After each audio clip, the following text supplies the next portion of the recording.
Satu, alat yang memanfaatkan perubahan energi listrik menjadi energi kalor adalah A. Kipas angin, B. Pengering rambut, C. Lampu, D. Panel surya, E. Dinamo sepeda. Kita perhatikan di sini, yaitu kata kuncinya adalah perubahan energi, ya, perubahan energi listrik menjadi energi kalor. Berarti kita tentukan terlebih dahulu, yaitu kata kuncinya di sini adalah perubahan, ya, perubahan energi listrik menjadi energi kalor. Ini kata kuncinya seperti itu, ya, perubahan energi listrik menjadi energi kalor. Kita perhatikan.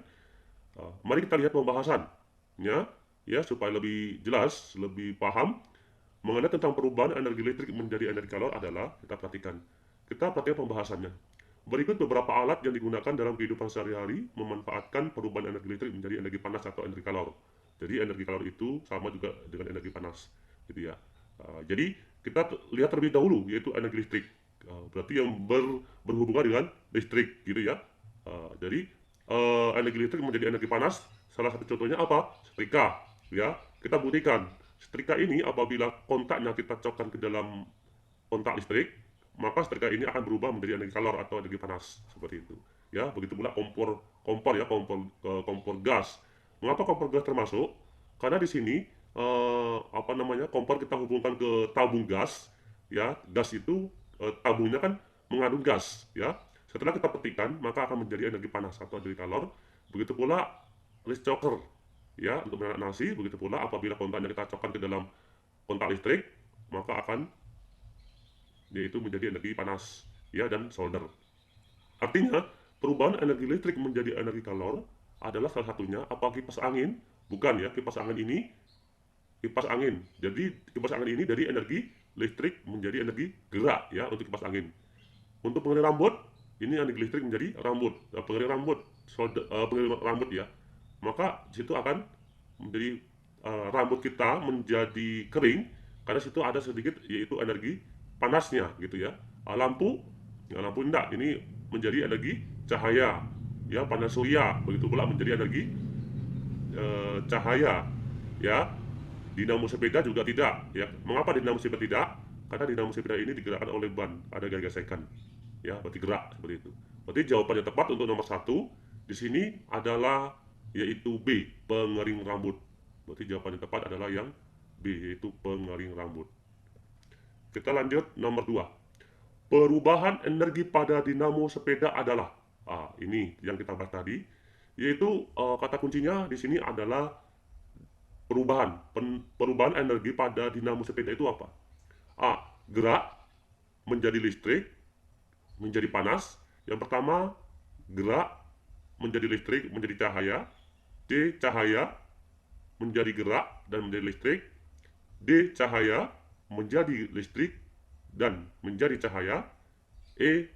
Yaitu energi gerak menjadi energi cahaya dan berubah menjadi energi listrik. Kita perhatikan di sini, dinamo sepeda seperti itu, ya. Pada dinamo sepeda di situ akan mengalami perubahan, ya. Perubahan apa, gitu ya. Kita lihat pembahasan.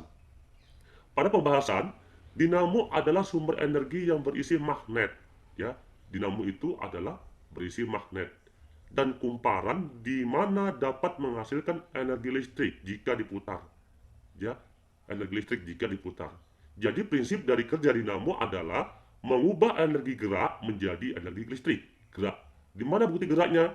Roda tadi, ya, roda yang kita putarkan, sehingga jadi energi mengubah energi gerak yang roda kita putarkan menjadi energi listrik.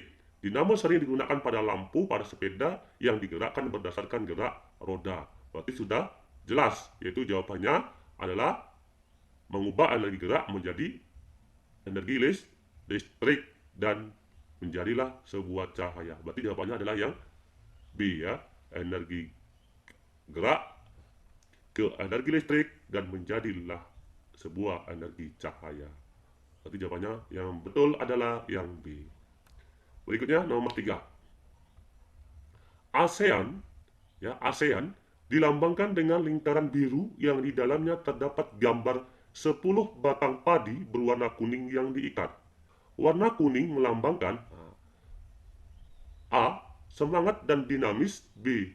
Kemakmuran negara anggota. C. Kekayaan. D. Kekuatan dan kestabilan. E kesucian. Kita perhatikan, yaitu lambang ASEAN tersebut, ya. Kita harus mengetahui seperti apa bentuk lambang ASEAN, ya. Karena lambang ASEAN itu ya dilingkari dengan warna biru yang di dalamnya terdapat gambar 10 batang padi yang berwarna kuning, ya, yang berwarna kuning. Yang pertanyaannya adalah warna kuning ini melambangkan apa? Kan itu kita perhatikan pembahasannya. Perhatikan pada lambang ASEAN. Nah, inilah yang disebut dengan lambang ASEAN. Jadi kita harus memahami terlebih dahulu yaitu lambang ASEAN. Lambang ASEAN bermacam warna. Yang pertama, nomor satu yaitu lambang ASEAN ini digunakan sebagai lambang resmi ASEAN, ya, atau negara-negara ASEAN. Yang kedua, lambang ASEAN melambangkan kemantapan. Nah, kemantapan, ya, lambang ASEAN melambangkan kemantapan, perdamaian, persatuan, dan dinamika ASEAN. Nah, jadi arti dari lambang ini adalah kemantapan dan perdamaian, ya, dan persatuan antar negara ASEAN. Dan di sini terdapat warna. Yang pertama yaitu lingkaran warna biru. Nah, ini lingkaran warna biru ini, ya, warna biru, dan di dalamnya lingkaran warna merah. Ini warna merah.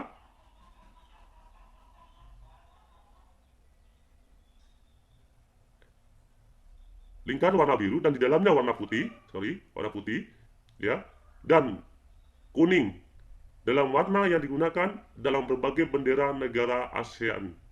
Kita perhatikan. Di sini berarti ada warna biru, warna putih, warna merah, dan warna kuning. Warna biru ini melambangkan perdamaian. Nah, warna biru yang di luar ini melambangkan perdamaian dan kemantapan. Sedangkan warna merah, ya, warna merah ini, ya, warna merah ini melambangkan keberanian dan dinamika. Putih, garis putih ini itu melambangkan kesucian, dan kuning melambangkan kemakmuran. Sedangkan 10 batang padi yang terikat melambangkan 10 negara anggota ASEAN. Hal ini melambangkan harapan para bapak pendiri ASEAN.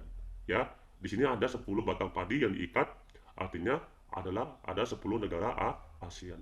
Tadi pertanyaannya adalah, perhatikan, warna kuning melambangkan, nah tadi warna kuning apa? Melambangkan yaitu kemakmuran negara anggota. Berarti jawabannya adalah yang B, yaitu kemakmuran. Ya, jawabannya B. Oke, lanjut kita nomor 4. Ini masih seputar ASEAN. Sebutkan 5 negara pemrakarsa berdirinya ASEAN adalah. Sekali lagi, sebutkan 5 negara pemrakarsa berdirinya ASEAN. Perhatikan di sini siapa sih tokoh-tokoh yang memprakarsai berdirinya ASEAN. Berdirinya ASEAN adalah, sebutkan 5 negara. A. Indonesia, Malaysia, Filipina, Singapura, dan Vietnam. B. Indonesia, Malaysia, Filipina, Singapura, dan Thailand. C. Indonesia, Malaysia, Filipina, Singapura, dan Laos. D. Indonesia, Malaysia, Filipina, Singapura, dan Myanmar. D. Indonesia, Malaysia, Filipina, Singapura, dan Kamboja. Kita perhatikan, yaitu ada 5 negara yang memprakarsai berdirinya ASEAN. Kita perhatikan baik-baik. Apakah Indonesia ini termasuk di dalamnya? Kita lihat pembahasannya. Berikut negara yaitu pemprakarsa berdirinya ASEAN beserta tokohnya. Perhatikan. Kali ini yang ditanya adalah sebuah negaranya. Ya, nanti bisa jadi di tahap ketiga yang ditanya itu bukan negaranya, tapi tokoh, nama tokohnya. Nah, jadi di channel ini kita kembangkan, ya, kita kembangkan seperti itu. Yang pertama yaitu negara Indonesia, tokohnya adalah Adam Malik. Ini yang pertama. Berarti Indonesia termasuk. Ya, satu yaitu Indonesia, nama tokohnya yaitu Adam Malik. Perhatikan. Ya, sekali lagi, untuk soal tahap kedua kemarin yang ditanya adalah negaranya. Ya, bisa aja nanti di tahap ketiga yang ditanya adalah tokohnya. Yang kedua yaitu negara Filipina. Berarti Filipina termasuk. Tokohnya adalah Narcisco Ramos. Ini lihat. Namanya untuk Filipina yaitu Narcisco Ramos. Yang ketiga Singapura. Berarti Singapura kategori negara prakarsa, yaitu nama tokohnya Raja Ratnam. Ini nama tokohnya yaitu Raja Ratnam. Yang keempat Malaysia, ya, yaitu nama tokohnya Tun Abdul Raja. Nama toko pendiri atau pemprakarsa berdirinya ASEAN dari Malaysia adalah Tun Abdul Razak. Yang kelima yaitu negara Thailand. Nama tokonya adalah Tanak Koman. Sekali lagi, nama toko prakarsa dari negara Thailand adalah Tanak Koman. Berarti di sini Vietnam tidak termasuk. Berarti ada 5 negara yang memprakarsai berdirinya suatu ASEAN tersebut. Yaitu pertama Indonesia, Malaysia, Singapura, ya, Filipina, dan Thailand. Berarti jawabannya yang betul adalah yang B. Ingat sekali lagi, ya. Kali ini yang ditanya adalah nama negaranya. Bisa aja nanti tahap ketiga yang disebut dengan nama negara, namun yaitu tokoh pemprakarsa berdirinya ASEAN seperti itu. Ya, jadi kita harus pandai yaitu mengembangkan bentuk soal. Berikutnya kita lanjut soal nomor 5. Oke, ini sengaja kita acak ya soalnya supaya Bapak Ibu bisa memahami betul gitu. 5. Perhatikan istilah berikut. 1. Nyamuk dewasa. 2. Telur. 3. Pupa. 4. Jentik. 5. Nyamuk muda. Urutan daur hidup nyamuk yang benar adalah, kata kuncinya yaitu urutan daur hidup nyamuk yang benar adalah. Kita perhatikan terlebih dahulu pembahasannya. Di sini kita perhatikan yaitu daur hidup nyamuk. Daur hidup nyamuk itu dimulai dari telur. Berarti telur. Kita cari telur, berarti 2 ya. Oke, 2. Berarti dimulai dari urutan. Berarti nomor yang A ini salah, ya kan? Nah, yang 4 juga salah. Yang D juga salah. Antara B dan C, 2. Setelah telur, dia akan berubah menjadi larva atau disebut dengan jentik nyamuk. Berarti telur, yang kedua jentik, ya. Setelah larva berubahlah menjadi pupa, berarti pupa ini yang ketiga. Setelah pupa berubahlah menjadi nyamuk dewasa atau nyamuk muda terlebih dahulu ya, nyamuk muda baru menjadi nyamuk dewasa. Oke, ini keempat. Berarti jawabannya adalah telur, jentik, pupa ketiga, terus nyamuk muda di keempat, dengan nyamuk dewasa ini yang kelima. Berarti nomor 5 yang terakhir. Kita perhatikan. Berarti 2, 4, 3, 5, 1. Berarti jawabannya betul adalah yang B. Oke ya. Oke, perhatikan. Berarti kalau untuk daur hidup nyamuk itu dimulai dari telur, larva, pupa, dan nyamuk muda, terakhir nyamuk dewasa. Nomor 6. Jadi ini setelah diperhatikan nampaknya daur hidup hewan itu sangat banyak ya. Oke, nomor 6. Tahapan metamorfosis yang tepat ditujukan pada metamorfosis ditujukan pada A. Capung. Capung itu dimulai dari telur, imago, capung dewasa. Kalau belalang dimulai dari larva, imago, nipa. Katak dimulai dari telur, katak berekor, berudu, katak dewasa. Yang D. Lalat dimulai dari telur, larva, pupa, dan lalat dewasa. Kata kuncinya yaitu metamorfosis. Yang tepat kita perhatikan. Di sini metamorfosis yang tepat pada opsi A, B, C, D kita perhatikan. Kita ambil dari lalat. Ya. Lalat itu pertama dimulai dari telur. Seperti dengan nyamuk tadi ya. Kalau nyamuk juga dimulai dari telur, lalat juga dimulai dari telur. Berarti telur ini adalah 1.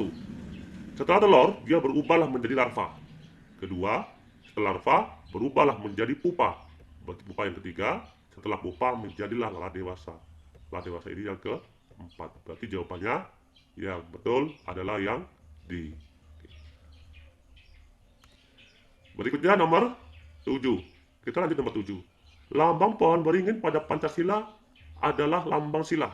Perhatikan, di sini kata kuncinya itu pohon beringin. A. Sila 1, B. Sila 2, C. Sila ketiga, D. Sila keempat, E. Sila kelima. Kita perhatikan lambang pohon beringin pada Pancasila adalah lambang sila keberapa pohon beringin. Kita perhatikan di sini. Ya, untuk Pancasila terdapat 5 sila. Sila yang pertama yaitu bintang, Ketuhanan Yang Maha Esa. Lambangnya sila pertama yaitu bintang. Yang kedua rantai, sila kedua kemanusiaan yang adil dan beradab. Yang ketiga yaitu pohon beringin. Persatuan Indonesia. Di sini tadi pohon beringin ya, pohon beringin. Yang keempat yaitu kepala banteng, yaitu kerakyatan yang dipimpin oleh hikmat kebijaksanaan dalam permusyawaratan perwakilan.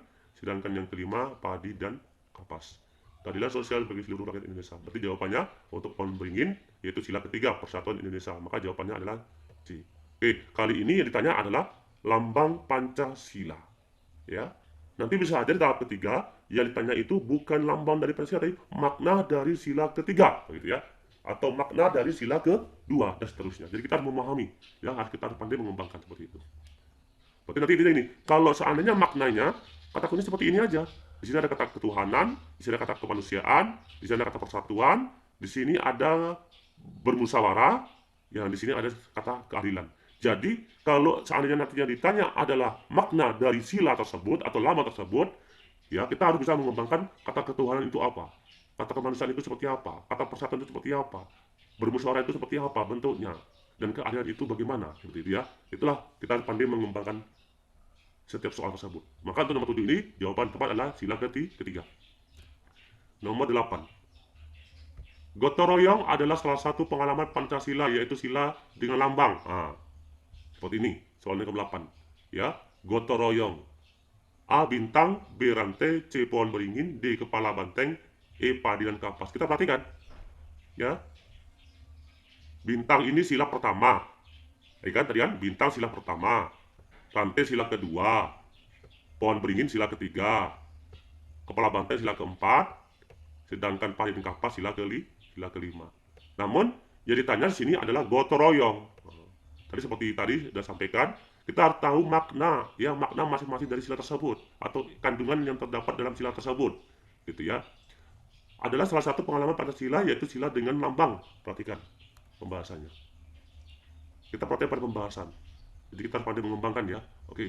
Sila pertama atau yang berlambangkan bintang tadi itu kan tadi ada kata kuncinya yaitu ketuhanan. Ya. Nah, ini ada kata kunci ketuhanan. Kita kembangkan di sini. Yaitu ketuhanan yang Maha Esa, menjalin toleransi, saling menghormati kepercayaan masing-masing untuk membina kerukunan. Nah, kan ketuhanan. Ada berapa agama atau ada berapa aliran di Indonesia. Nah, di situ kita harus saling menghormati. Di sana kepercayaan. Itu yang saya mas tadi ya.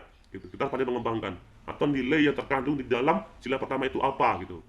Terus sila kedua yaitu rantai, tadi ini rantai, yaitu kemanusiaan yang adil dan beradab. Tadi sini ada kata adil dan beradab.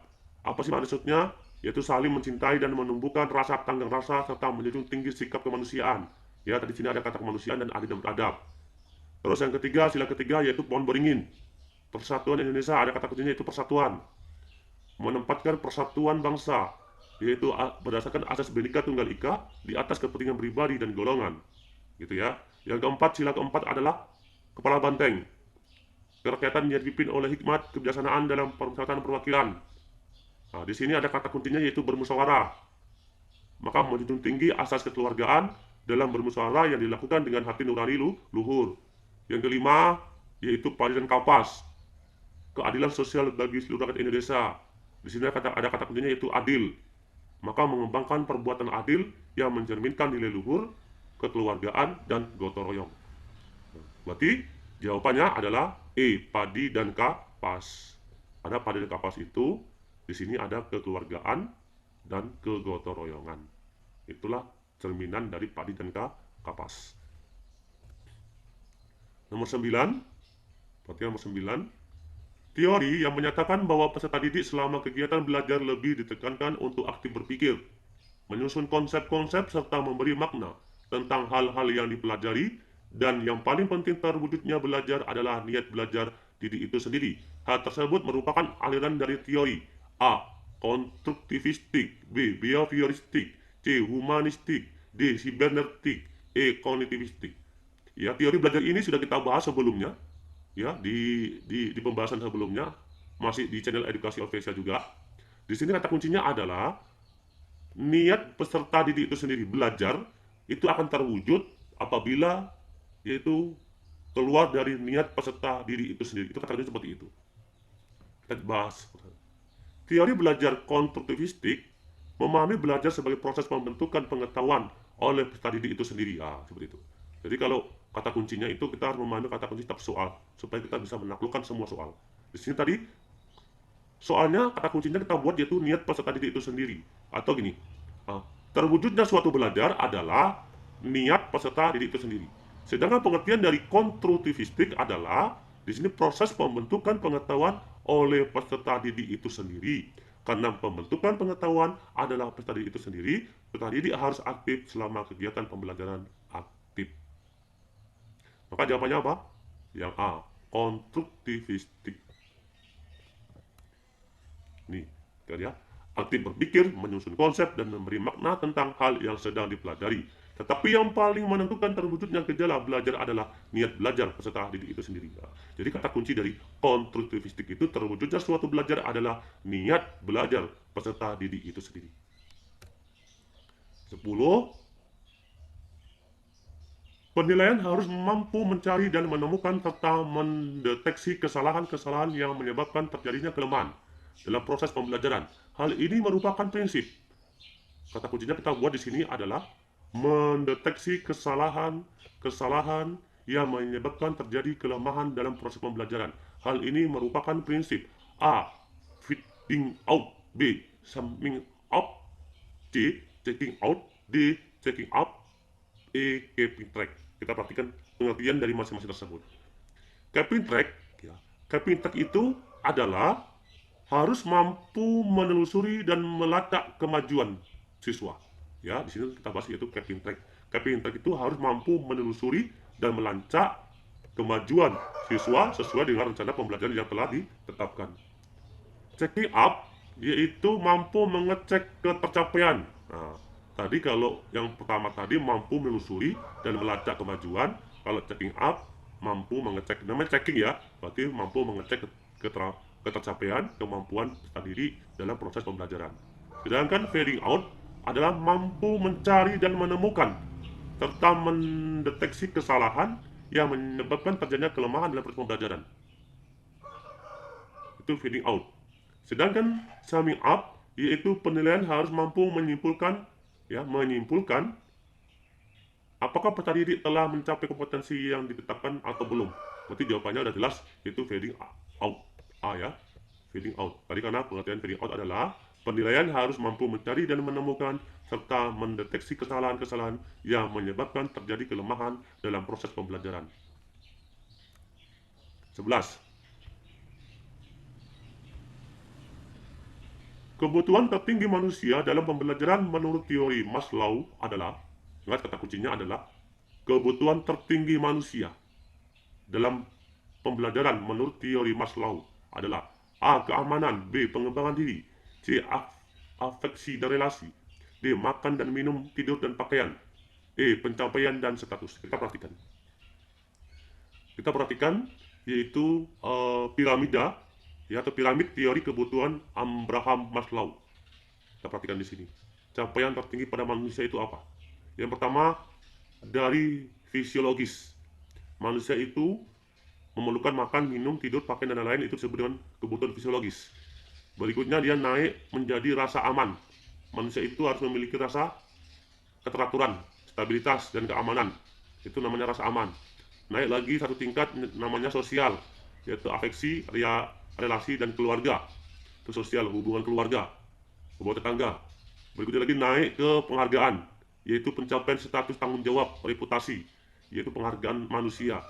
Setelah penghargaan, barulah dia mengembangkan diri, pemenuhan ideologi dan lain-lain, itu disebut dengan aktualisasi diri. Berarti jawaban yang benar adalah yang B, yaitu pengembangan diri, atau disebut dengan aktualisasi diri. Inilah kebutuhan tertinggi manusia. Berikutnya nomor 12. Kerjasama ASEAN yang menguntungkan bagi Indonesia pada bidang pendidikan dan ketenagakerjaan adalah, di sini kata kuncinya adalah menguntungkan bagi Indonesia pada bidang pendidikan dan ketenagakerjaan adalah A. Pusat Promosi ASEAN, B. ASEAN Council of Teachers, C. Pengiriman duta dan konsulat, D. ASEAN Free Trade Area, E. C1. Kita perhatikan, yaitu kerjasama negara-negara ASEAN. Kali ini yang ditanya adalah kerjasama ASEAN yang menguntungkan bagi Indonesia. Nah, ini yang menguntungkan bagi Indonesia gitu ya. Bisa aja nanti di tahap ketiga bukan bagi Indonesia tapi bagi negara lain. Contoh negara apa tadi? Filipina, Singapura, Malaysia gitu ya. Gitu. Kita perhatikan. Maka yaitu kerjasama ASEAN yang menguntungkan bagi Indonesia pada bidang pendidikan dan ketenagakerjaan adalah disebut dengan ASEAN Council of Teachers, adalah perkumpulan organisasi guru di kawasan Asia Tenggara. Itu disebut dengan ACT, ya ACT atau ASEAN Council of Teachers. Jadi jawabannya ya betul adalah yang B. Tadi karena di sini ada bidang pendidikan, maka lanjutnya ke teacher, ke guru gitu ya. Oke, berikutnya 12. Nah, untuk 12 ini soal matematika, namun masih kategori dasar. Nomor 13, 6 kali 3x tambah 2 ditambah 4 sama dengan 4x tambah 2. Berapakah nilai x yang memenuhi persamaan di atas? Nah, kita perhatikan. Ruas sebelah kirinya adalah 6 kali 3x tambah 2 ditambah 4. Sedangkan ruas sebelah kanannya adalah 4x tambah 2. Kita perhatikan pembahasan. Nanti akan kita gali supaya lebih mudah. Di sini tadi soalnya seperti ini. Ruas sebelah kirinya adalah 6 kali 3x tambah 2. Ya, tambah 4. Dengan ruas kanannya adalah 4x tambah 2. Ini kita sebut ruas kiri, ini kita sebut ruas kanan. Oke, setelah itu 6 ini kita kalikan dengan bilangan di dalam kurung, yaitu 6 kali 3x. Dapatlah di sini yaitu 18x. Setelah itu 6 kita kalikan dengan 2, dapatlah 12. Tinggal 4 ini kita turunkan, tambah 4. Sama dengan 4x tambah 2. Setelah itu kita selesaikan satu persatu terlebih dahulu, yaitu kita selesaikan ruas sebelah kiri. Ruas sebelah kiri 18x kita turunkan, ya. 12 tambah 4 adalah 16, sama dengan 4x tambah 2. Ini ruas sebelah kanan, tetap. Ya, ruas sebelah kanan masih tetap, seperti itu. Setelah itu, 6x dikurang 4x. Mengapa dikurang 4x? Kita satukan bilangan yang memiliki variabel yang sama. Kebetulan pada soal ini memiliki variabel sama adalah x sama x. 18x sama 4x. 4x ini kan ruas sebelah kanan.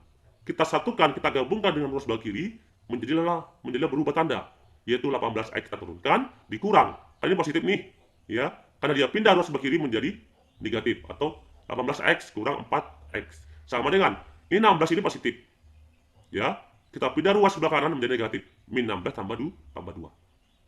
18x kurang 4x sama dengan 14x. Ya, 18x kurang 4x sama dengan 14x. Sedangkan min 16 tambah 2 yaitu sama dengan min 14. Maka x sama dengan yaitu min 14 per 14. X sama dengan 1. Berarti jawabannya adalah yang B. X sama dengan 1. Ini masih dasar nih ya. Berikutnya nomor 14. Pembukaan Undang-Undang 1945, sekali lagi, pembukaan Undang-Undang Dasar 1945 yang memuat tentang cita-cita bangsa Indonesia adalah pada alinea. Perhatikan. Di dalam Undang-Undang Dasar 1945 yang memuat tentang cita-cita bangsa Indonesia adalah pada alinea. Kita perhatikan pada alinea tersebut. Alinea pertama, kita bahas pertama ya. Alinea pertama itu mengungkapkan suatu dalil objektif bahwa penjajahan tidak sesuai dengan peri keadilan dan peri kemanusiaan. Ini bunyi alinea pertama. Mengungkapkan pernyataan subjektifnya yaitu aspirasi bangsa Indonesia untuk membebaskan diri dari penjajah. Ini dari dalil objektif dan subjektif pada alinea pertama. Sedangkan pada alinea kedua yaitu mengungkapkan cita-cita nasional bangsa Indonesia, yaitu negara Indonesia yang berdaulat, adil dan makmur, dan menunjukkan adanya ketepatan dan ketajaman penilaian. Ini pada alinea kedua. Untuk alinea ketiga, yaitu memuat motivasi spiritual yang luhur dan merupakan pengukuhan atas proklamasi kemerdekaan, menunjukkan ketakwaan terhadap Tuhan Yang Maha Esa. Alinea keempat, yaitu menegaskan tujuan dan prinsip dasar untuk mencapai tujuan nasional, menegaskan bahwa bangsa Indonesia mempunyai fungsi yang sekaligus menjadi tujuan, menegaskan bahwa negara Indonesia berbentuk republik, dan menegaskan bahwa negara Indonesia mempunyai dasar filsafat Pancasila. Kali ini yang ditanya pada alinea kedua, yaitu pada dasarnya pada alinea kedua ini yaitu mengungkapkan cita-cita nasional bangsa Indonesia. Karena soalnya yang memuat cita-cita bangsa Indonesia, maka terdapatlah pada alinea kedua. Jawabannya B. Jadi kita harus memahami alinea pertama, 2, 3, dan 4. Pada kali ini yang ditanya pada alinea kedua. Bisa saja tahap ketiga nanti di alinea keempat. Seperti itu ya.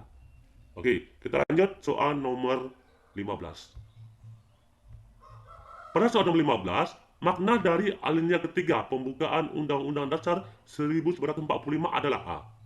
Jadi kan, tadi soal 14 dia ditanya pada alinea kedua, sekarang pada alinea ketiga. A. Pernyataan bangsa Indonesia bahwa penjajahan tidak sesuai dengan pri kemanusiaan dan pri keadilan, berarti ada kata penjajahan. Ini bukan merupakan pada alinea ketiga tadi ya. 4. Membuat cita-cita negara Indonesia yaitu merdeka, bersatu, berdaulat, adil, dan makmur. Tadi ini alinea kedua. Kemerdekaan kita adalah berkat rahmat Tuhan Yang Maha Esa, alinea ketiga. D. Tujuan negara Indonesia, alinea keempat. E. Sistem pemerintahan negara, alinea keempat. Berarti kita perhatikan. Nah, di sini kita bahas kembali ya supaya lebih paham tadi. Alinea pertama itu yaitu mengungkapkan tentang penjajahan. Inilah kata kunci seperti itu. Ya. Alinea pertama yaitu mengungkapkan pada penjajahan dan aspirasi. Itu alinea pertama. Alinea kedua yaitu cita-cita nasional dan ketajaman penilaian. Ini alinea kedua. Untuk alinea ketiga yaitu spiritual, ketakwaan terhadap Tuhan Yang Maha Esa. Ya, ketakwaan Tuhan Yang Maha Esa. Dan alinea keempat yaitu prinsip dasar ya negara Indonesia sekaligus tujuan dari negara Indonesia itu sendiri. Berarti jawabannya adalah untuk alinea ketiga tadi spiritual ya. Berarti kemerdekaan kita adalah berkat rahmat Allah yang maha kuasa. Berarti spiritual seperti itu. Berarti jawabannya adalah untuk 15 ada berarti yang jawabannya adalah yang C. Oke ya, ini kita perhatikan. Jawabannya C ya. Pada soal nomor 1 ini atau lanjutan dari soal sebelumnya yaitu nomor 16, ini sudah dimulai dari hitungan atau materi matematika ya, matematika PGSD. Perhatikan nomor 16. Leo naik sepeda dengan kecepatan 40 km per jam, kecepatannya 40 km per jam selama 1,5 jam. Karena lelah, ia kemudian berhenti untuk istirahat selama 30 menit. Setelah itu, ia melanjutkan perjalanan kembali dengan kecepatan yang sama, yaitu selama 1 jam. Artinya, kecepatan yang sama di sini yaitu 40 km per jam selama 1 jam. Jadi, berapakah jarak total yang ditempuh oleh Leo? Di sini ada kata kuncinya yaitu kecepatan awal ya namanya ya. Kecepatan pertama yaitu 40 km per jam selama 1,5 jam. Setelah itu dia berhenti 30 menit dan melanjutkan perjalanan dengan kecepatan yang sama yaitu 40 km per jam selama 1 jam. Pertanyaannya adalah berapakah jarak total? Di sini jarak total ya yang ditempuh oleh Leo tersebut. A 80 km, B 90 km, C 100 km, D 110 km, E 120 km. Bagaimana untuk menaklukkan soal bentuk seperti ini? Kita perhatikan di sini. Kita akan coret-coret yaitu pembahasan yang sederhana yang simpelnya seperti itu. Kecepatan pertama yaitu di sini kecepatan pertama kita buat bisa kategori di sini yaitu kecepatan pertama atau disebut dengan V1 lah ya kita buat ya. Kita umpamakan V1. V1-nya yaitu 40 km per jam. Sedangkan jarak ditempuh yaitu 1,5. Kan gitu. Nah, setelah itu dia istirahat 30 menit dan dia melanjutkan dengan kecepatan yang sama yaitu dengan selama 1 jam. Maka tadi waktu pertama yaitu 1,5 jam dan waktu kedua yaitu 1 jam. Maka tinggal kita jumlahkan yaitu 1,5 jam ditambah 1 jam sama dengan maka total waktu yang ditempuh adalah 2,5 jam. Yang pertama adalah berapakah jarak total jarak. Jarak di sini adalah jarak. Jarak itu adalah S. Ya S. Sedangkan waktu tadi adalah T. Waktu ditempuh itu adalah T, rumusnya T. Begitu kan? Oke. Jarak adalah apa sih yang disebut dengan jarak? Kecepatan kali waktu ya. Kecepatan yang dilaksanakan tadi ya dikali waktu yang diperlukan. Tadi sini kecepatannya adalah 40 km per jam. Berarti 40 sedangkan waktunya yaitu 2,5. Maka 40 dikali 2,5. 40 km per jam dikali 2,5 jam. Kebetulan di sini satuannya sama yaitu jam dan jam ya. Dan apabila satuannya sama maka tidak perlu kita ubah, langsung saja berarti 40 dikali 2,5 jam. Berarti jarak totalnya adalah 100 km. Berarti jawabannya di sini adalah yang C yaitu 100 km seperti itu. Nah, tadi karena di sini masalahnya yaitu perjalanan kembali dengan kecepatan yang sama selama 1 jam. Berarti waktunya ini kita jumlahkan 1,5 ditambah dengan 1. Maka 2,5 dikali dengan 40. Ya, seperti itu. Nah, waktu yang di istirahat ini tidak perlu dihitung ya. Karena yang ditanya adalah jarak total yang ditempuh jaraknya. Ya, gitu. Seperti itu. Berarti jawabannya pertama, nomor 16 ini adalah 100 km.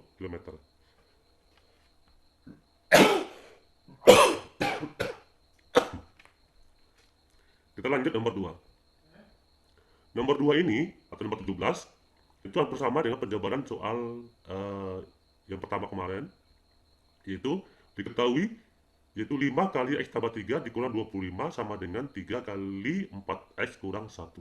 Nilai dari X kurang 1.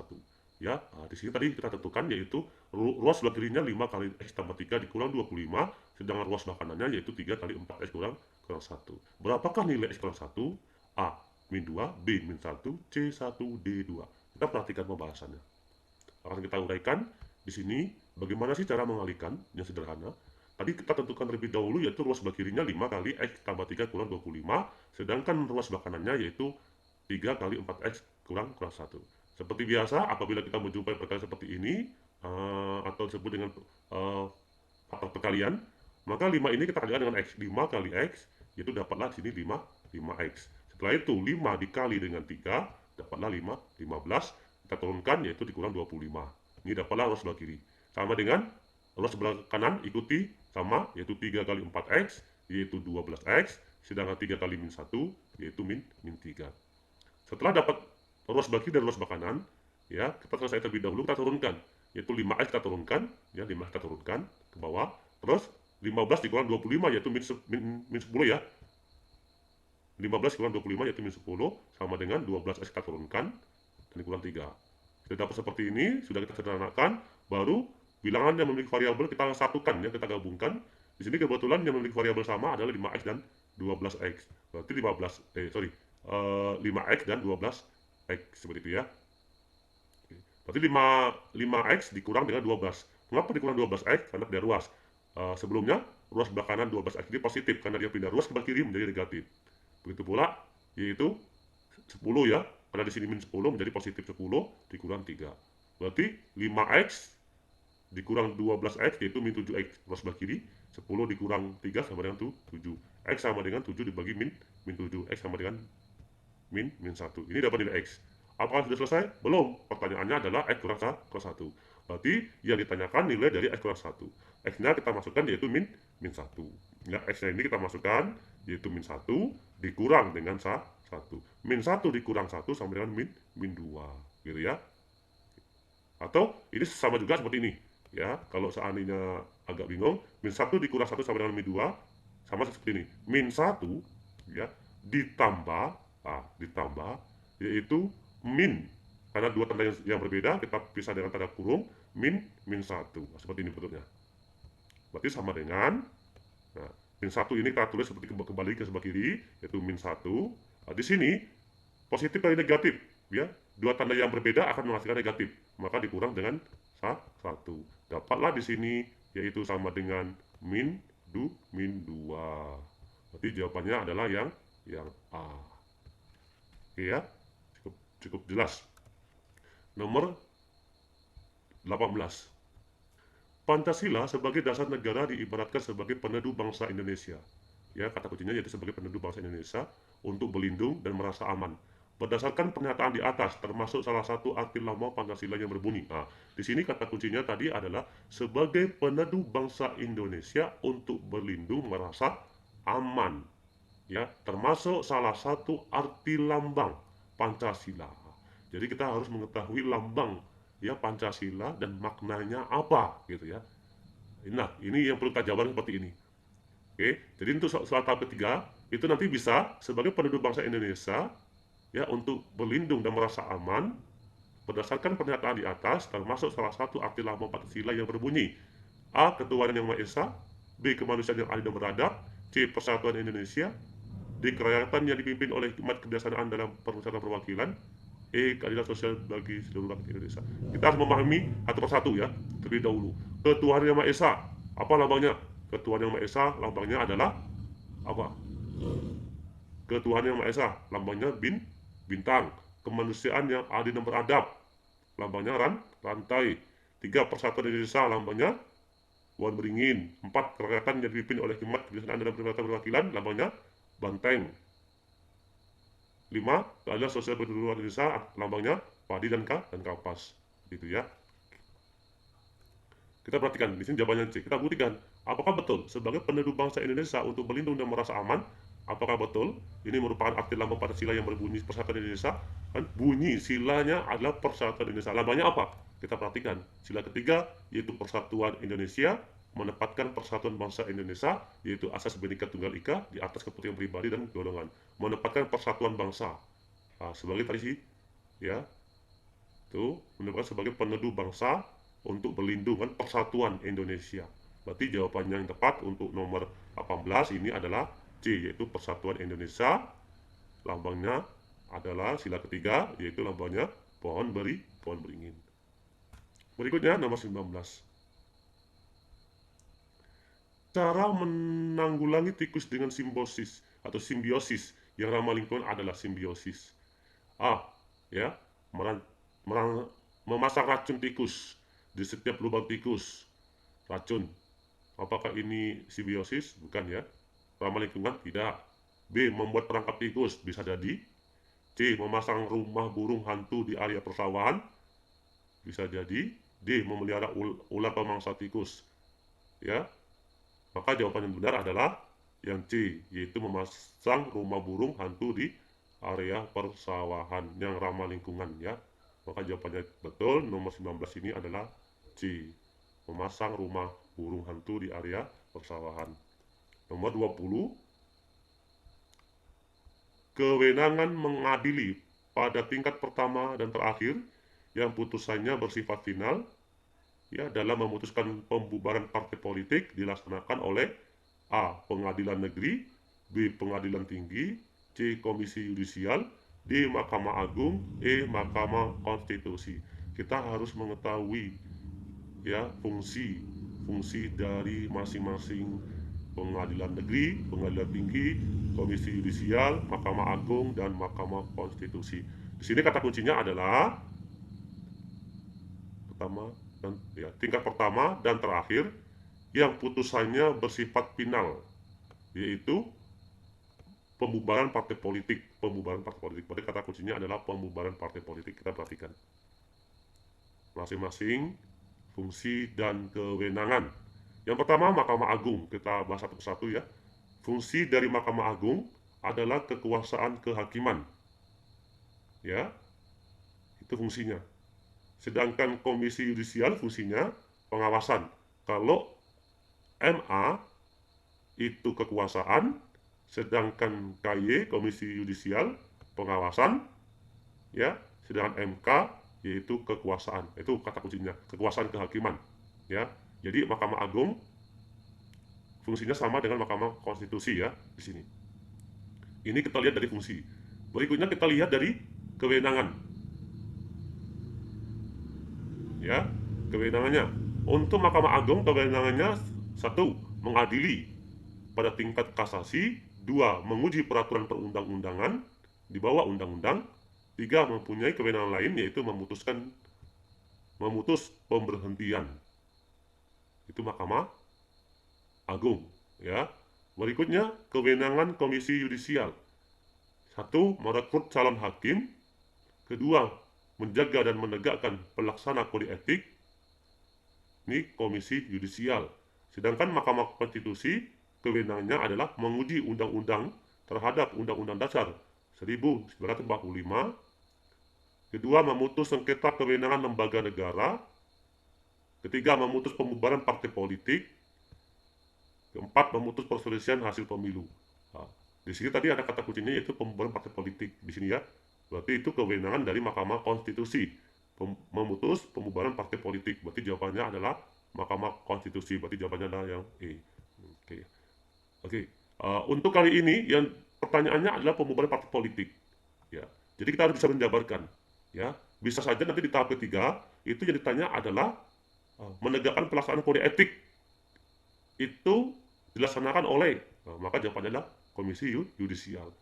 Makanya cara ini kita kembangkan ya supaya Bapak Ibu lebih mudah memahami untuk menghadapi ujian di tahap ketiga. Nomor 20 berarti jawabannya adalah ya E, Mahkamah Konstitusi.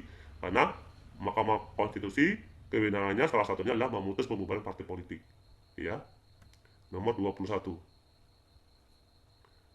Daftar nilai siswa kelas 6 adalah sebagai berikut. 90, 91, 98, 88, 84, 87, 92, 94, 92, 90. Berdasarkan data tersebut, min nilai siswa kelas 6 adalah min. Kita harus mengetahui terlebih dahulu, min itu apa sih? Min itu adalah rata-rata. Bagaimana untuk mencari rata-rata? Nah, kita jumlahkanlah nilai keseluruhan 90, 91, 98, 88, 84, 87, 92, 94 sampai ke 92, 90. Kita totalkan dibagi berapa banyak siswa atau nilai tersebut. A 90,2, B 92, C 90,4, D 90,6, E 91. Kita praktek pembahasan di sini. Mian itu adalah rata-rata. Rumus rata-rata adalah total nilai. Total nilai tadi yang 90 sampai ke 92 kita jumlahkan semua, kita bagi banyak data. Nah, setelah dijumlahkan itu total nilainya adalah 906. Ya, dari 90 ditambah 91 sampai ke 90 ini ya. Oke. Dibagi 10. 10 ini adalah banyaknya data. Banyak data atau banyak delay. Kita hitung apa betul 10? 1, 2, ya tentu 1, 2, 3, ya 4, 5, 6, 7, 8, 9, 10. Berarti betul ya? Banyak data 10. Maka 906 dibagi 10 sama dengan 90,6. Jadi jawabannya adalah yang di itu ya. Oke, lanjut nomor 22. Seorang guru akan memberikan materi kepada anak yang mengalami disgrafia. Maka cara yang benar adalah, kata kuncinya adalah disgrafia. Apa sih pengertian dari disgrafia tersebut? A. Memberikan teks tertulis dan siswa diminta menyalinnya. B. Memberikan video visual dan siswa mendengarnya. C. Membuat diskusi kelas sehingga siswa bisa mengutarakan pendapat. D. Melakukan latihan membaca secara rutin. Ya, dari disgrafia ini apa? Kita lihat pengertiannya. Ya, disgrafia adalah gangguan belajar yang berpusat pada kemampuan menulis. Berarti menulis. Berarti kata-kata menulis ini ya. Nih, kemampuan menulis. Berarti memberikan teks tertulis dan siswa diminta menyalinnya. Gangguan. Ya, berarti jawabannya adalah, maka cara yang benar adalah memberikan teks tertulis dan siswa diminta menyalinnya. Disgrafia gangguan belajar yang berpusat pada kemampuan menulis. Berarti apabila siswa itu lemah dalam menulis, maka kita latih untuk menulis atau untuk menyalin tulisan tersebut. Berarti jawabannya adalah yang A. 21. 23. Oke. Kegiatan pembelajaran yang paling maksimal dalam menyerap kompetensi yang diharapkan menurut Edgar Dale adalah pembelajaran yang paling maksimal ini ya. Kata kuncinya adalah pembelajaran maksimal menurut teori Edgar Dale adalah A. Memanfaatkan berbagai media pembelajaran. B. Belajar dengan metode membaca intensif dan mendengarkan penjelasan dari guru. C. Belajar dengan kegiatan nyata dalam kehidupan sehari-hari. D. Pembelajaran yang melibatkan peserta didik dalam kelompok untuk mendiskusikan permasalahan pembelajaran. E. Pembelajaran yang memfasilitasi kegiatan presentasi dan penyajian. Ya, pembelajaran yang paling maksimal menurut teori Edgar Dale adalah, kita lihat, ini merupakan kerucut pengalaman belajar menurut Edgar Dale. Kita mulai dari baca. Ya, tingkat keterlibatan itu ada 4, yaitu verbal, visual, terlibat, dan berbuat. Apakah siswa itu hanya verbal atau visual ataukah terlibat dalam kegiatan pembelajaran, hanya terlibat gitu ya? Apakah dia langsung berbuat gitu? Itu tingkat keterlibatan. Sedangkan tingkat yang diingat, siswa membaca itu 10%. Ya. Oke. Sedangkan siswa yang membaca 10%. Siswa mendengar itu yang diingat 20%. Berarti lebih tinggi dengarkan. Terus siswa melihat, dia melihat gambar, melihat diagram, melihat video atau film, melihat demonstrasi, melihat berarti 30%. Berarti siswa apabila melihat itu 30% yang diingat. Sedangkan apabila siswa terlibat dalam diskusi, yang diingat adalah 50%, dan siswa menyajikan atau presentasi ke depan kelas, yang diingat 70%. Berarti dia ada terlibat sini, ada terlibat sini. Berikutnya, ya, siswa bermain peran, melakukan simulasi, mengerjakan hal yang nyata, yang diingat 90%. Berarti bermain peran, ya ini ya, yang maksimal menurut teori Aristotle seperti itu. Berarti bermain peran, melakukan simulasi, dan mengerjakan hal yang nyata. Berarti jawabannya di sini belajar dengan kegiatannya nyata dalam kehidupan sehari-hari ya. Seperti itu. Berarti jawabannya adalah C ya. Jawabannya nomor 23 adalah C. Dia kegiatan nyata. Berikutnya nomor 24. Oke. 24. Penilaian harus mampu mengecek ketercapaian kemampuan peserta didik dalam proses pembelajaran. Hal ini sesuai dengan prinsip penilaian. Di sini kata kuncinya mengecek ketercapaian kemampuan peserta didik. Mengecek ketercapaian, kata kunci seperti itu. A. Feeding out. B. Summing up. C. Checking out. D. Checking up. Ya, kita lihat, perhatikan. Sedangkan soal berikutnya itu bukan melihat ketercapaian atau mengecek ketercapaian. Soal sebelumnya itu adalah menemukan atau mendeteksi kesalahan-kesalahan yang menyebabkan terjadinya kelemahan. Itu soal yang sebelumnya. Soal yang kali ini adalah kata kuncinya mengecek ketercapaian. Kita perhatikan satu persatu. Ya, pengertian dari camping track ya. Kita buat ini mana camping track. Oh, kebetulan sini ada camping track ya. Camping track itu apabila ada nanti di opsinya, camping track itu harus mampu menelusuri dan melacak kemajuan ya. Kalau sini kan ketercapaian, kemampuan siswa dengan rencana pembelajaran yang telah ditetapkan. Itu camping track itu menelusuri dan melacak. Sedangkan checking up yaitu mengecek ketercapaian. Nah, di sini kan mengecek ketercapaian ya. Mana nih checking up? Oke. Terus feeding out yaitu mampu mencari atau menemukan, mendeteksi kesalahan itu kata kuncinya. Sedangkan summing up yaitu menyimpulkan. Kita ulang lagi, camping track itu mampu menelusuri dan melacak kemajuan. Menelusuri dan melacak kemajuan itu disebut dengan camping track. Sedangkan checking up yaitu mengecek ketercapaian. Checking up mengecek ketercapaian. Feeding out mencari dan menemukan serta mendeteksi kesalahan yang menyebabkan terjadi kelemahan ya. Sedangkan summing up yaitu menyimpulkan. Di sini kata kunci tadi yaitu mengecek ketercapaian. Berarti jawab betul adalah checking up. Sini ya, checking up. Mengecek ketercapaian. Berarti ini jawabannya. Berarti jawabannya ada yang di checking up gitu ya. Berikutnya nomor 25. Kegiatan pembelajaran yang diawali dengan pemberian rangsangan ya atau stimulus, mengidentifikasi masalah, melakukan pengumpulan data dan mengolah data sehingga mampu memberikan pembuktian dan menarik kesimpulan sesuai dengan model pembelajaran. A. Problem based learning. B. Inquiry learning. C. Discovery learning. D. Integrate learning. E. Project based learning. Ya, di sini memberikan rangsangan atau stimulus yaitu mengidentifikasi masalah, mengumpulkan data, mengumpulkan, mengolah, memberikan buktian, menarik kesimpulan. Kita perhatikan, ini merupakan model pembelajaran. Kita perhatikan langkah-langkah kerja model discovery learning dalam pembelajaran. 1. Pemberian rangsangan. Oke, ada. 1 ada, sini ada. Oke. Setelah itu, problem statement atau pernyataan atau mengidentifikasi masalah. Ini ada mengidentifikasi masalah. Nomor 2 ada juga. Oke, berikutnya mengumpulkan data. Di sini ada juga mengumpulkan data. Oke, lanjut sama. Berikutnya setelah mengumpulkan data dia mengolah. Oke, sama. Di sini juga ada mengolah. Ya. Berikutnya pembuktian setelah mengolah, pembuktian. Oke. Serta menarik kesimpulan. Oke. Berarti sudah lengkap. Ini merupakan langkah-langkah pembelajaran yaitu discovery learning. Berarti jawaban yang betul adalah C, yaitu discovery learning. Ya, oke. Berikutnya nomor 26.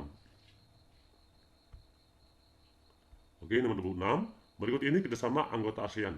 Ya, kerjasama anggota ASEAN ini sudah kita bahas di pembahasan soal sebelumnya ya, sebelum ini. Gitu. 1. Pembentukan AFTA. 2. Pembentukan DEPFAN. 3. Kerjasama proyek industri. 4. Pembentukan MEA, ekonomi Asia. 5. Kerjasama ekonomi pariwisata. yang termasuk kerjasama ASEAN dalam bidang ekonomi adalah nomor. Di sini kata kuncinya itu dalam bidang ekonomi. Kira-kira pembentukan kerjasama anggota ASEAN ini dalam bidang ekonomi adalah, kita perhatikan di sini ya, dalam bidang adalah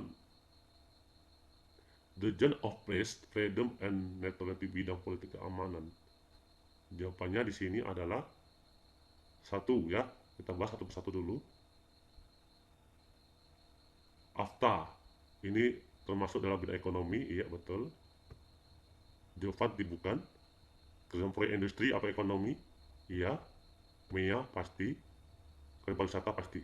Berarti 1, 3, 4, 5. 1, 3, 4, 5. Berarti jawabannya adalah yang B.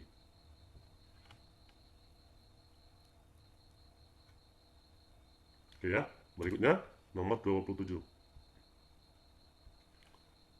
Kebudayaan Indonesia yang diakui UNESCO pada tahun 2020 adalah. Ingat sini, kebudayaan Indonesia yang diakui UNESCO pada tahun 2020 adalah A. Angklung, B. Wayang kulit, C. Batik, D. Pencak silat, E. Pantun. Kita perhatikan. Di sini pembahasan pertanyaannya atau kata kuncinya adalah kebudayaan Indonesia yang diakui UNESCO pada tahun 2020. Ingat, wayang kulit itu diakui pada tahun 2023. Ini wayang kulit. Batik diakui pada tahun 2009, angklung tahun 2010, pencak silat tahun 2019, pantun tahun 2020. Artinya berarti pantun ini baru saja kemarin ya diakui oleh UNESCO. Sedangkan pertanyaannya adalah suatu kebudayaan Indonesia yang diakui UNESCO pada tahun 2020 adalah E. Pantun. Kali ini yang ditanya adalah pada tahun 2020 ya. Nanti bisa aja di tahap ketiga soal yang keluar yaitu pada tahun 2003. Berarti pada tahun 2003 berarti kebudayaannya yang diakui UNESCO adalah wayang kulit. Sekali lagi, ini perlu dipahami ya. Wayang kulit tahun 2003, batik 2009, angklung 2010, pencaksilat 2019, pantun 2020. Artinya pencaksilat dan pantun ini barulah diakui UNESCO 2 tahun yang lalu lah, seperti itu ya. Oke, lanjut nomor 28. Berbagai macam zat berbahaya terkandung di dalam rokok. Zat-zat berbahaya tersebut antara lain tar, nikotin, dan karbon monoksida. Tar, nikotin, dan karbon monoksida dapat menyebabkan berbagai macam penyakit. Penyakit yang ditimbulkan seperti kanker, gangguan pernapasan, dan jantung. Jadi merokok itu sebenarnya merugikan diri kita sendiri. Ide pokok paragraf, kata kuncinya itu ide pokok paragraf. Ide pokok paragraf tersebut adalah apa? Mengenai tentang rokok tadi gitu ya, mengenai tentang tar, nikotin, karbon monoksida, seperti itu. Jadi ide pokok paragraf tersebut adalah A. Merokok merugikan diri, B. Nikotin menyebabkan kanker, C. Zat-zat berbahaya dalam rokok, D. Penyebab gangguan pernapasan. Jadi ide pokoknya itu, intinya semua ini adalah merokok merugikan dirinya sendiri. Berarti jawaban yang betul adalah ide pokoknya adalah yang A. Merokok merugikan diri sendiri. Oke, 29. Menjelang akhir tahun, nah ini soal baru nih. Beberapa pusat pembelajaran mulai bersaing dalam menarik perhatian pembeli. Berbagai cara dilakukan untuk menarik para pembeli. Salah satu diantaranya yaitu dengan memberikan diskon pada produk-produk yang dijual.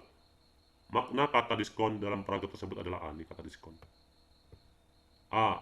Harga cuma-cuma. B. Harga terjangkau. C. Potongan harga. D. Harga. E. Murah. Kata diskon adalah potongan harga yang diberikan kepada pembeli saat melakukan pembelian barang atau jasa. Itu disebut dengan diskon. Jadi jawabannya adalah C. Potongan harga. 30 ini soal matematika ya. Oke, kita akan coret-coret pada soal matematika ini supaya lebih mudah dipahami. Dalam praktik pembelajaran olahraga, siswa berlari 5 kali. 5 kali putaran sejauh 880 meter. Jika halaman berbentuk lingkaran, berapakah luas halaman tersebut? Nah, di sini kita harus mengetahui rumus lingkaran, keliling lingkaran dan luas lingkaran. Karena di sini ditanya luas, maka kita mencari terlebih dahulu yaitu ke keliling. Sebelum kita mencari keliling lingkaran, kita harus bisa menelaah soal tersebut. Di sini tadi adalah 5 kali berputar sejauh 880 meter. Dan apabila satu kali putaran berapa meter? Tinggal aja 880 dibagi 5, itulah satu kali putaran. Kita lihat pembahasannya. Oke, pembahasan ini sudah coret-coret. Sini akan saya jelaskan lagi bentuk lingkaran. Ya, kita buat lingkaran. Kita buat lingkaran ini, kita buat lingkaran lebih dahulu. Oke. Setelah itu keliling 5 kali. Kita keliling 5 kali. Satu, ya. Oke, ini satu. Sampai 5. Dia mengelilingi lingkaran ini 5 kali. Oke. 5 kali dia mengelilingi lingkaran, jaraknya yaitu 880. Berarti kalau petaannya satu kali, tinggal 880 dibagi 5. Berarti satu kali mengelilingi berarti 176 meter. Berarti untuk mengelilingi lingkaran ini sejauh 176 meter. Apa rumus keliling lingkaran? Rumus keliling lingkaran itu adalah 2πr. Ya. Nah, tadi kan ini lingkaran ini ya, kita titik pusat kita buat. R itu mana? Ini jari. Satu. Ini jari kedua sini. Satu. Kan 2R nih. Ya. Karena dia lingkaran pi. Maka rumus keliling lingkaran adalah 2πr. Berapa keliling tadi rumusnya? Berapa kelilingnya tadi? 176 meter. Berarti kita buat 176. 2 kita turunkan, pi-nya adalah kita buat 22/7. Ya, dikali R. Maka 176 sama dengan 2 kali 22/7 kali R. Tinggal 7 ini kita kalikan dengan 176. Berarti 176 dikali 7 sama dengan 2 dikali 22 kali R. Setelah itu, atau kita buat bisa juga seperti ini, 176 dikali 7 ya dibagi 2 kali 22 R. Atau kita buat seperti ini. Kita bisa buat seperti ini. 176 ya dikali 7 sama dengan 2 kali 22 berarti 44. Berarti 44 R. Ya enggak? Kan gitu. Nah, berarti R sama dengan 176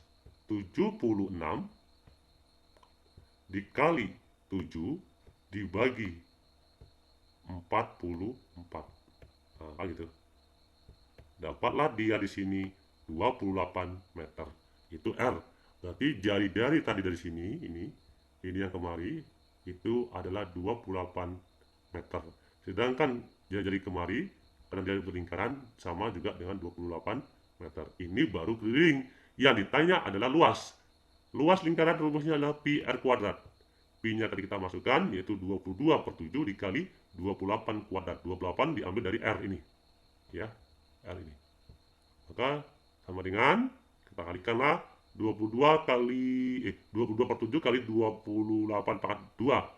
Atau kita kalikan terlebih dahulu boleh. 28 pangkat 2 berapa? Atau 28 kali 28 dikali 22 dibagi 7. Dapatlah sini 2464 meter persegi. Karena dia luas, maka persegi. Maka jawabannya adalah 2464 tadi. 2464. Berarti jawabannya adalah yang.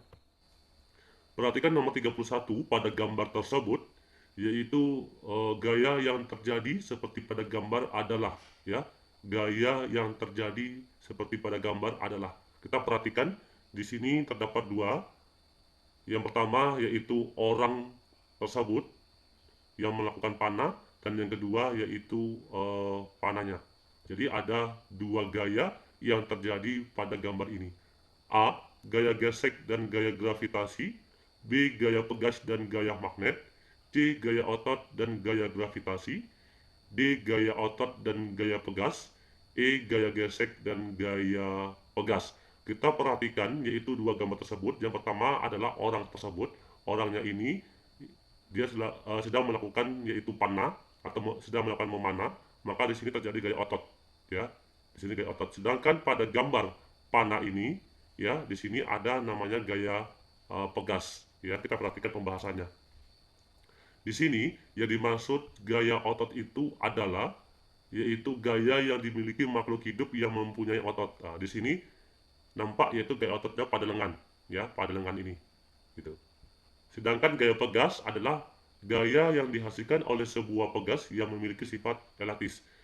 Pada panah ini, gaya pegasnya adalah tali, ya, tali kartini. Ini memiliki gaya pegas, ya, karena memiliki sifat elastis. Maka jawaban yang benar adalah yaitu D, gaya otot dan gaya pegas. Gaya ototnya terjadi pada orang, sedangkan gaya pegasnya terjadi pada panah tersebut. Berarti jawabannya adalah D. Nomor 32.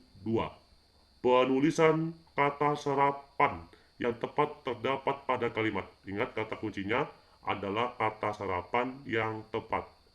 A. Makanlah makanan yang berfaedah. Kita perhatikan yang di garis bawah. B. Sesudah salat, dia pergi menemui ibunya. C. Selama di dunia, carilah bekal akhirat sebanyak-banyaknya. D. Baim rajin membaca Al-Quran setiap malam. E. Amal salih akan mendapat balasan dari Tuhan yang Maha Esa. Kata kuncinya adalah kata serapan yang tepat dari opsi yang di garis bawah, yaitu berfaedah, salat, akhirat, Al-Quran, dan amal saleh. Kita perhatikan pembahasannya.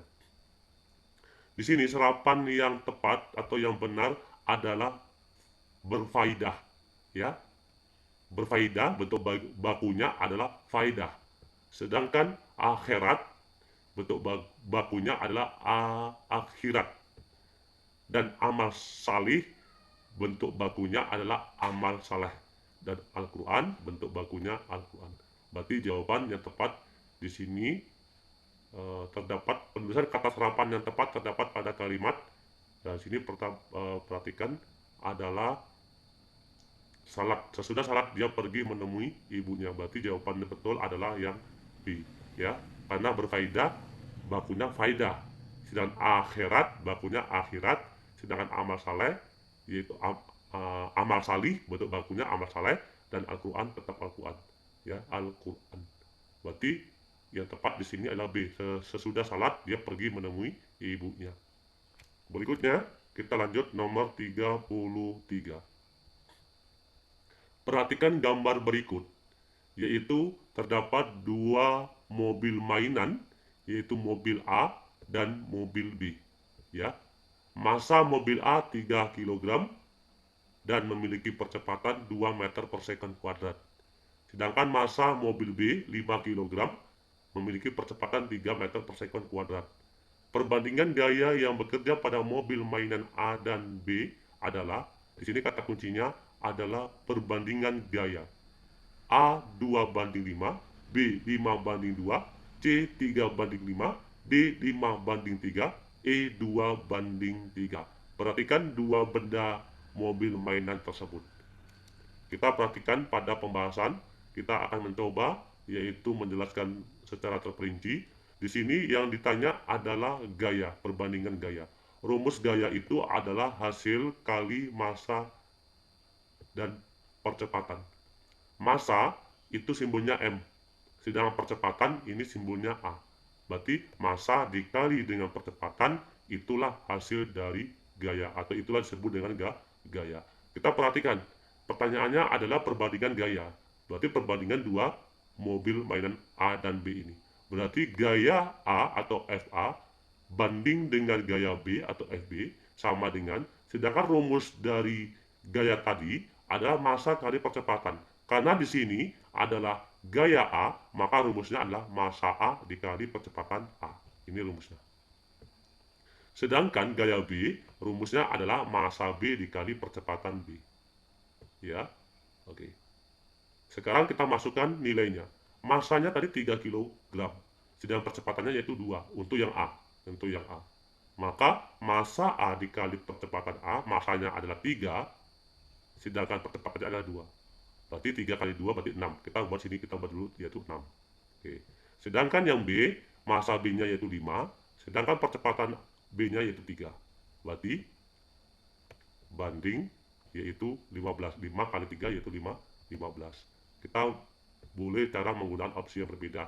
Oke ya. Nah, di sini kalau di opsi sini kita buat yaitu karena ruas sebelah kiri 3 kita coret, sebelah kanan juga kita coret. Tinggallah 2:5. Berarti jawabannya adalah yang A di sini. Atau kita menggunakan opsi tadi 3 kali 2 yaitu 6, sedangkan 5 kali 3 yaitu 15. Berarti di sini adalah 6 banding atau 6 per 15 ya. Nah, di sini sama-sama kita bagi ya, sama-sama kita bagi. Kita bagi berapa di sini? Kita perhatikan 6 dibagi 3 ya. 6 dibagi 3 adalah 2. Sedangkan 15 dibagi 3 adalah 5. Berarti 2:5. 2:5. Oke ya, boleh dengan cara seperti ini, boleh ya, boleh, atau dengan cara seperti ini juga boleh, terserah Bapak Ibu untuk memilih yang lebih mudah bagaimana. Oke ya, berarti nomor 33 adalah jawabannya adalah A, yaitu 2:5. Kita lanjut nomor 34. Perhatikan macam-macam gaya berikut. 1. Gaya gesek. 2. Gaya magnet. 3. Gaya listrik. 4. Gaya pegas. 5. Gaya mesin. 6. Gaya gravitasi. Yang merupakan gaya tak sentuh adalah di sini kata kuncinya adalah gaya tak sentuh. Apa sih pengertian dari gaya tak sentuh? Kita lihat pembahasan tersebut. Ya, di sini yang disebut dengan gaya sentuh adalah gaya yang memerlukan sentuhan, ya, gaya yang memerlukan sentuhan untuk bisa timbul. Contohnya apa gaya sentuh? Yaitu gaya gesek, gaya pegas, dan gaya mesin. Ini perlu ada sentuhan, ya. Sedangkan yang kedua yaitu gaya tak sentuh. Gaya tak sentuh ini adalah gaya yang tidak memerlukan sentuhan, untuk bisa timbul. Contoh gaya magnet, gaya listrik, dan gaya gravitasi. Jadi gaya magnet, gaya listrik, dan gaya gravitasi tidak perlu adanya gaya sentuh, gitu ya, atau disebut dengan gaya tak sentuh. Tadi pertanyaannya adalah gaya tak sentuh, ya. Berarti gaya tak sentuh yang pertama adalah di sini tadi gaya tak sentuh adalah magnet. Berarti satu, ini magnet, ya, magnet. Setelah magnet baru gaya listrik, 3 gaya listrik. Setelah gaya listrik baru gaya gravitasi. Berarti 2 3 6, 2 3 6. Berarti jawabannya adalah D. Oke ya, cukup mudah ya Bapak Ibu ya. Oke, berikutnya kita perhatikan yaitu organ. Perhatikan pada organ tubuh manusia, ya. 1 2 3 4 5. Kita harus mengetahui yaitu masing-masing nama organ 1 2 3 4 dan 5 tersebut. Fungsi organ yang ditunjukkan nomor 2 pada gambar adalah, oke, berarti ini ya, fungsi organ yang ditunjukkan nomor 2 ini apa? Ini organ apa terlebih dahulu? Ya, sebelum kita mengetahui fungsinya, kita harus mengetahui ini organ apa terdapat pada nomor 2. A. Mengeluarkan enzim amilase untuk pencernaan. B. Membantu pencernaan lemak dengan cairan empedu. C. Tempat penyerapan sari makanan. D. Tempat pembusukan sisa makanan. E. Memompa darah ke seluruh tubuh. Ini adalah fungsi. Sedangkan kita harus mengetahui terlebih dahulu yaitu nama organ pada nomor 2 tersebut. Setelah kita sudah mengetahui nama organ 1 2 3 4 dan 5, maka kita akan mengetahui fungsinya, ya. Kita lihat pembahasannya di sini. Oke, kita akan kupas satu persatu. Ya, satu yaitu paru-paru. Ya, nomor satu tadi adalah paru-paru. Maka paru-paru fungsinya adalah tempat difusi gas O2 dan CO2 proses pernapasan. Inilah fungsi dari paru-paru, adalah tempat difusi. Sedangkan nomor 2 tadi itu jantung, yaitu fungsinya memompa darah. Ya. Ketiga, itu namanya usus halus. Fungsinya penyerapan sari makanan. Sedangkan yang keempat, empedu. Empedu ini fungsinya adalah membantu menguraikan lemak, ya, membantu menguraikan lemak dengan cairan empedu. Sedangkan fungsi lainnya adalah membantu fungsi hati dalam mengeluarkan zat sisa metabolisme di dalam tubuh. Yang kelima ini adalah usus besar yang berfungsi tempat pembusukan sisa pencernaan, ya, tempat pembusukan sisa pencernaan dan mengatur kadar air dalam feses. Berarti tadi adalah paru-paru dan 2 jantung, ketiga usus halus, keempat empedu, dan kelima usus besar. Kita lihat tadi sini. Berarti nomor 2 ini tadi apa? Nomor 2 ini adalah yaitu jantung. Fungsi jantung apa? Fungsi jantung adalah memompa darah ke seluruh tubuh, ya. Oke. Lanjut, kita nomor 36. Toko berkah menjual beraneka macam buah. Semua buah dijual per kilogram. Harga apel yaitu 36.000 per kilogram. Maka buah apel terbanyak yang dapat dibeli junior dengan membawa uang 440 adalah A. 13 kg, B. 12 kg, C. 15 kg, D. 11 kg, E. 10 kg. Ya, di sini kita perlu analisis, ya. Sedangkan harga apel per kilonya 36.000 dan si junior tadi membawa uang 440. Jadi berapakah, ya, yang didapatkan dengan membawa uang 440 tadi? Tinggal kita bagi aja 440 dibagi 36, gitu ya. Namun kita lihat pembahasan di sini. Oke, apel dijual dalam kiloan, yaitu dalam 1 kilo tersebut adalah 36.000. Ini dalam dalam 1 kilo ya, dalam 1 kilo yaitu 36.000 per kilo gitu. Sedangkan uang yang dibawanya yaitu 440.000. Apel yang didapat ya, yang dibeli dalam kilogram berarti 440.000 dibagi dengan 36 ini ya, 440.000 dibagi 36.000 ya, nolnya kita coret, tinggal 440 dibagi 36, maka dapatlah di sini yaitu 12,22 kg. Berarti jawabannya adalah B ya. Di sini hasilnya yaitu 12,22 ya, karena 22 ini tidak bisa kita bulatkan ke atas, maka hasilnya adalah 12 kg gitu ya. Oke, nomor 36 cukup mudah ya. Jadi tanpa kita cari, tinggal kita analisis, 440 dibagi 36, dapatlah banyaknya tadi itu. Oke, lanjut. Nomor 37. Perhatikan sebagai berikut. 1. Perang Margarana. 2. Peristiwa Bandung Lautan Api. 3. Perlawanan rakyat Sulawesi. 4. Agresi militer. Urutan peristiwa mempertahankan Indonesia setelah kemerdekaan adalah, perhatikan di sini adalah urutan peristiwa mempertahankan Indonesia setelah kemerdekaan.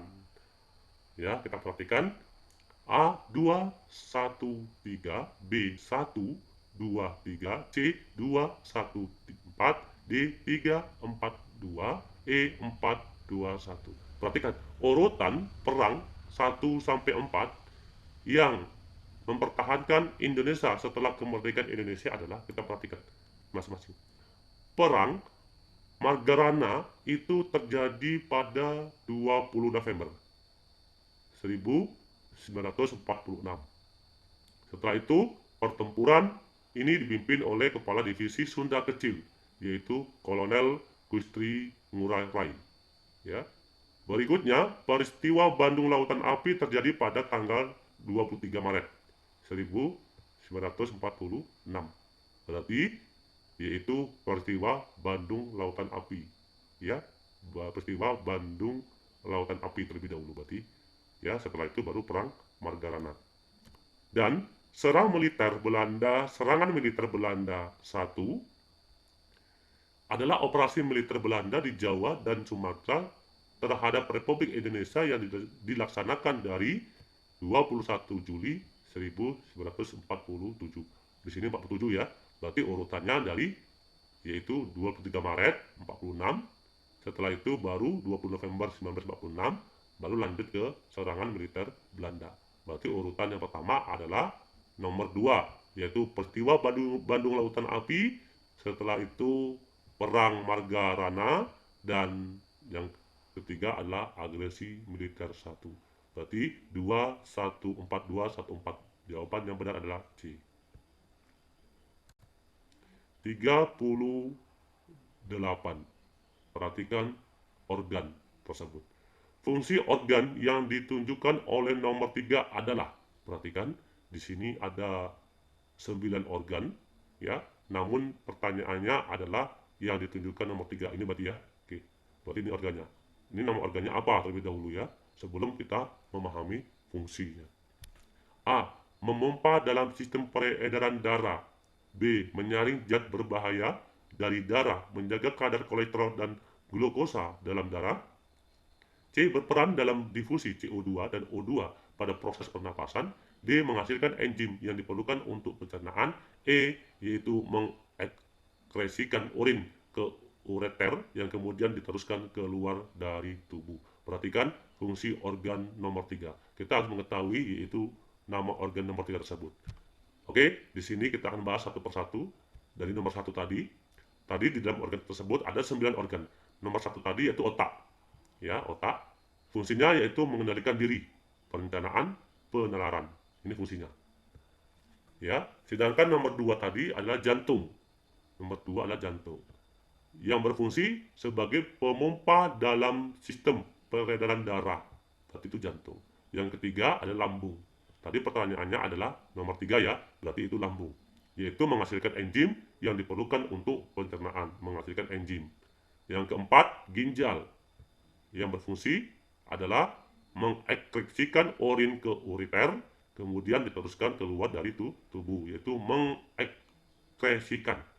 Yang kelima tadi adalah usus besar, yang berfungsi adalah membantu dalam proses pembusukan sisa makanan menjadi feses. Yang keenam, hati yang berfungsi menyaring zat berbahaya dari darah. Yang ketujuh adalah paru-paru.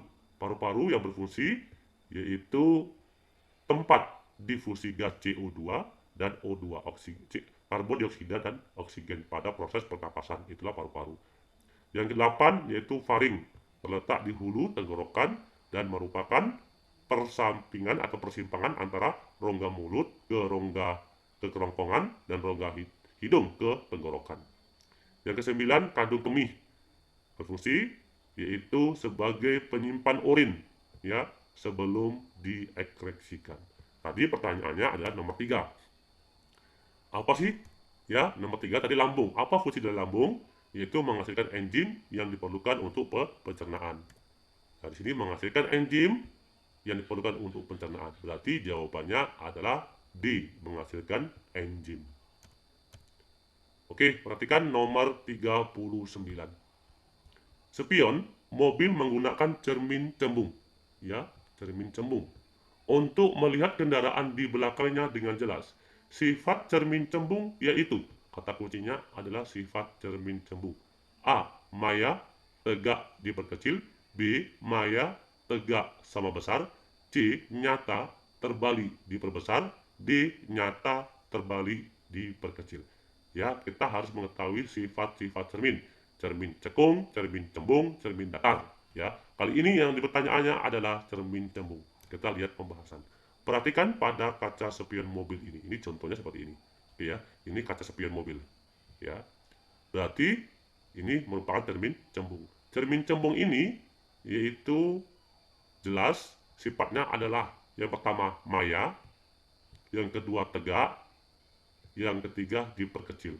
Berarti sifat dari cermin cembung adalah maya, tegak, diperkecil. Maya, tegak, diperkecil. Berarti jawabannya adalah A. Oke. Oke ya, cukup mudah. Berikutnya nomor 40. Nomor 40, sebuah kebun sawit berbentuk lingkaran yang berjari-jari 35 meter.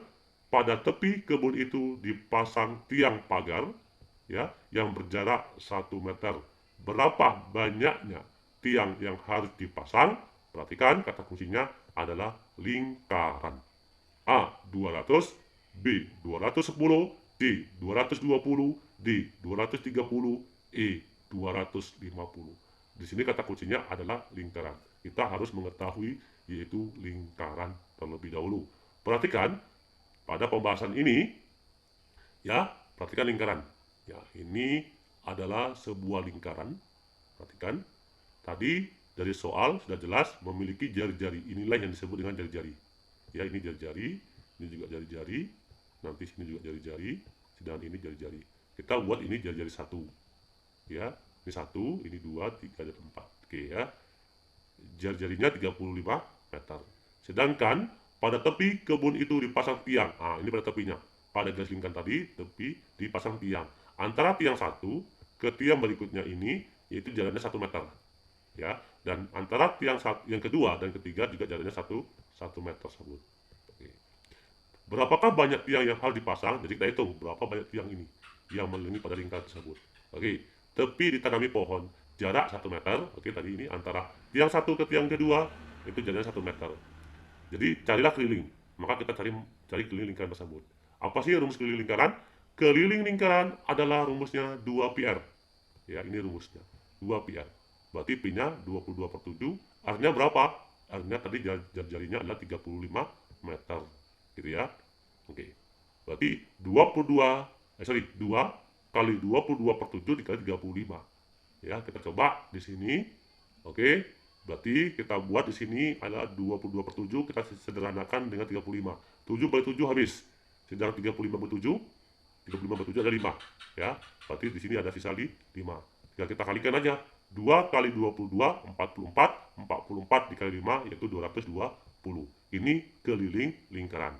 Ya, ini baru dapat keliling lingkaran. Berarti keliling lingkarannya adalah 220. Sedangkan jarak antara tiang 1 ke tiang 2 adalah 1 meter. Pertanyaannya adalah jumlah tiang atau jumlah pohon tadi. Maka ke lingkaran dibagi jarak antar pohon. Ya, 220 dibagi 1. Ya, mengapa dibagi 1? Karena tiang satu ke tiang kedua hanya 1 meter. Seumpama dia 2 meter, maka dibagi 2. Berarti 220 dibagi 1. Dapatlah 222 tiang atau pohon. Berarti jawabannya adalah C untuk nomor 40.